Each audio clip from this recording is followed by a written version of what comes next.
Good morning 8th class बच्चों, मैं आपकी श्रद्धा मैम, योर मैथ्स टीचर। बच्चों, आज से हम लोगों का नया चैप्टर स्टार्ट होगा घनमूल। इसके पहले हम लोगों ने पढ़ा था वर्गमूल, जिसमें हमने देखा था कि अगर हम किसी संख्या को 2 बार लेकर उसका गुणा करते हैं तो जो संख्या हमें प्राप्त होती है उसे हम वर्ग संख्या कहते थे, और जिस संख्या का वर्ग करने पर वह संख्या हमें प्राप्त हुई है उसे हम वर्गमूल कहते थे। अब यहाँ पर घनमूल में हम लोग किसी संख्या को 3 बार लेंगे। जैसे ये हमने लिया 2 को लिया, 2 को कितनी बार लिया? 3 बार लिया। 2 का हमने गुणा किया 3 बार। तो आपने घात पिछली बार पढ़ा है, उसमें आपको पता है कि अगर किसी नंबर को लेकर हम उसका बार बार गुणा करते हैं तो वो जो रिपीटिशन है उसी को हम क्या बोलते हैं?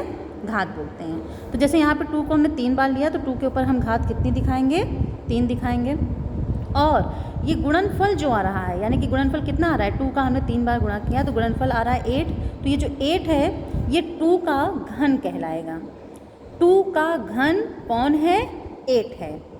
2 का घन कौन है? 8 है। और 8 का घनमूल कौन है? 2 है। 8 किसके घन से बना है? 2 के घन से बना है।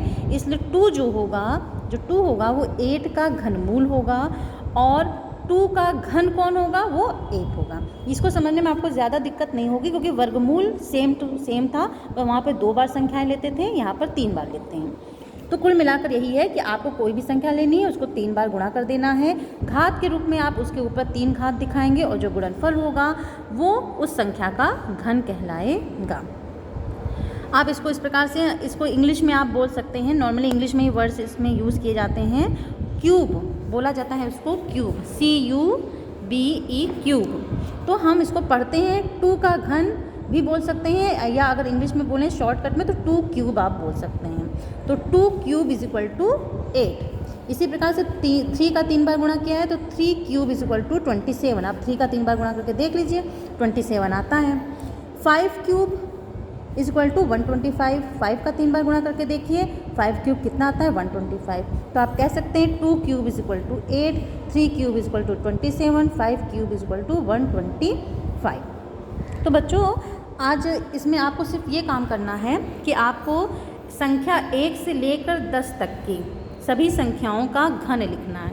कैसे लिखना है? जैसे मैंने आपको वर्ग के लिए बताया था, एक मैं एग्जाम्पल देकर दिखा दे। जैसे आपको 1 का घन लिखना है तो आप कैसे लिखेंगे? 1 × 1 × 1 इज इक्वल टू 1 क्यूब, और 1 क्यूब कितना होगा? 1 ही होगा। तो आपको इसी तरीके से 2, 4, 5 करते हुए पूरा 10 तक, 1 से लेकर 10 तक की सभी संख्याओं का घन लिखकर मुझे मेरे पर्सनल व्हाट्सएप नंबर पर सेंड करना है। आज का काम आपका बस इतना ही है, फिर इसकी और बारीकियों के बारे में हम कल डिस्कस करेंगे। पहले आप इसको करिए, और हो सके तो आप 20 तक का लिख कर दीजिए, क्योंकि 20 तक का आपको वर्ग और 20 तक की संख्याओं का आपको घन, ये आपको याद होना चाहिए, जुबानी आपको याद होनी चाहिए। तो वर्ग तो मैंने आपको याद करवाया था, मतलब दिया था काम करने के लिए कि आपको याद होना चाहिए, तो आपने किया होगा। अब ये क्यूब का है, क्यूब का आप लिख कर मुझे दिखाइए कि देखूँ आप लिख पाते हैं इसको कि नहीं। उसके बाद इसके बारे में हम आगे कल पढ़ेंगे, लेकिन भेजिएगा ज़रूर। Thank you.